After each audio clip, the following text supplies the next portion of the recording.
do you think that the game little bit can influence of the values of the players that play your game? I think there's a lot of different players who play Little Big Planet.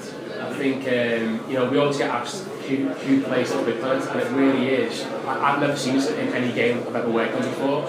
In that you'll have like kids this big who love Little Big Planet, they're like, I love Sackboy, and you'll have grown men like who play the game and make levels. And we do these like community events now and again, and when they all turn up, it's like the biggest range of people that you've ever seen.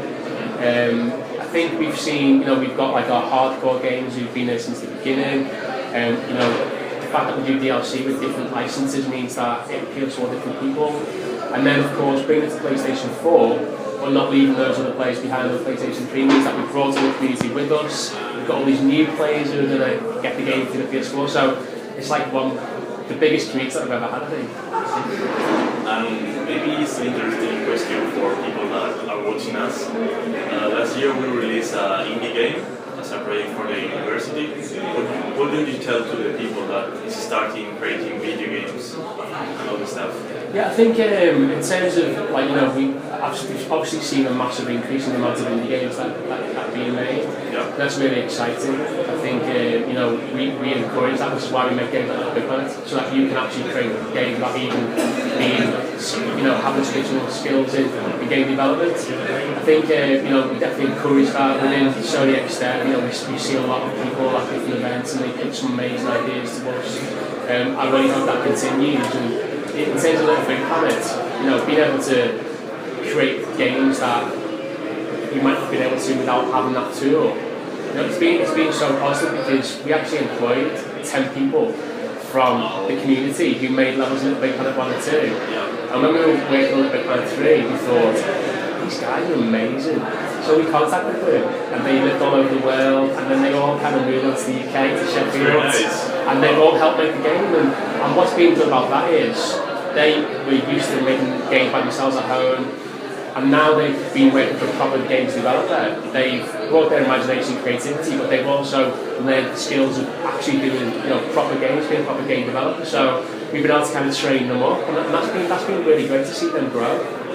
Okay, so you're a first party studio of Sony, and you told that you've been working with Sony very close. Do you have any Sony guys working with you in the study all the time, or do you just collaborate with them? Sorry? Yeah. Are you working with Sony all the time, or just in a few days? Oh, okay, sure. So I basically I work directly for Sony, and we've worked on Little Big Planet franchises since the very beginning. So our role in Extern is to work with external studios and bring their content to PlayStation, but make it exclusive. We only do content that you can get on PlayStation platforms.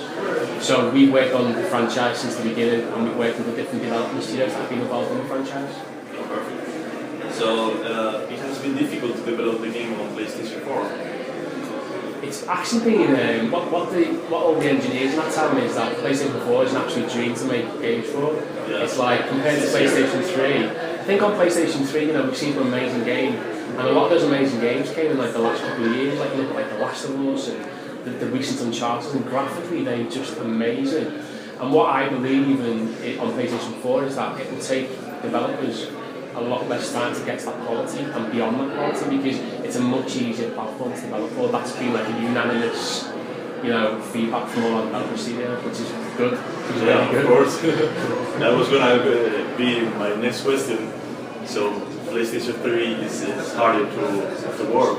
I think from my understanding is that the PlayStation 3 is just a less conventional development system, so it's a little bit more difficult to get up to speed with the tools. It's got bespoke kind of architecture, whereas PlayStation 4, obviously they designed that console from the beginning. Yeah. Taking that feedback on board, they wanted to make a platform that was much easier to develop for, and I think they've succeeded in that. So maybe the next question is a little bit hard to answer to you.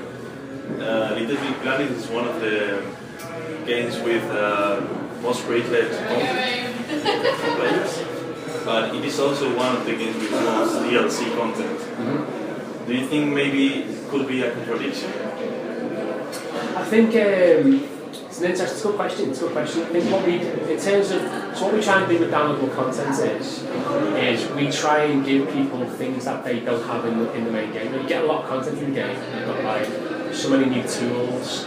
There's loads of assets. There's loads of objects that can create your levels. You don't even need to buy DLC if you don't want to. But what we do with DLC is we just try and keep content for people who want to consume that content. So, you know, having all different costumes. You know, Sakura just looks brilliant in whatever kind of way you put on them. And having the new characters now opens up some interesting possibilities as well. So we'll continue to do, you know, downloadable content. You know, we always do free stuff as well. You know, we have seasonal content that we release every year. We'll continue to do that. Each DLC pack usually includes some kind of functionality. So, for example, in the DC Comics pack, we're going to cape for Sackboy. You can do some wall jumping. So then people can take those tools and do different things with them.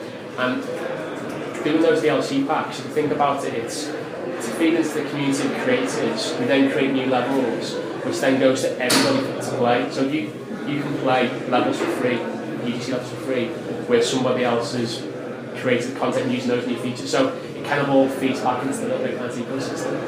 And maybe the good part of that is this completely optional. It doesn't influence the main game. Absolutely, you can buy the game, you can just play the story, play a campaign or play with your friends. You can just create and share there. If you want more, you can go and get more, but we don't exclude anybody, which is why we let people play any level in the community, no matter which DLC pack's being used to create the content. They can just play. And do you have any future plans for another game, or do you just want to continue with a Little Big Planet saga? I think we've always got loads of ideas. I think it's quite hard to actually funnel them down and focus on them.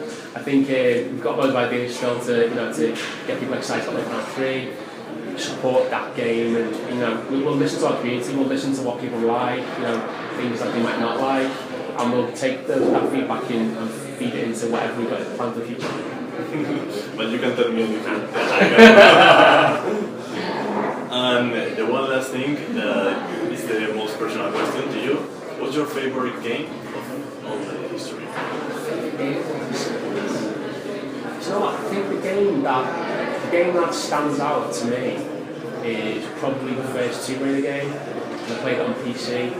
I've been playing games since I was like 9 years old, and I've played a lot of games over the years. But for me, that one was the first time I've kind of seen where 3D games would go, especially when you kind of combine the PC with some of the really advanced graphics cards like 3D effects.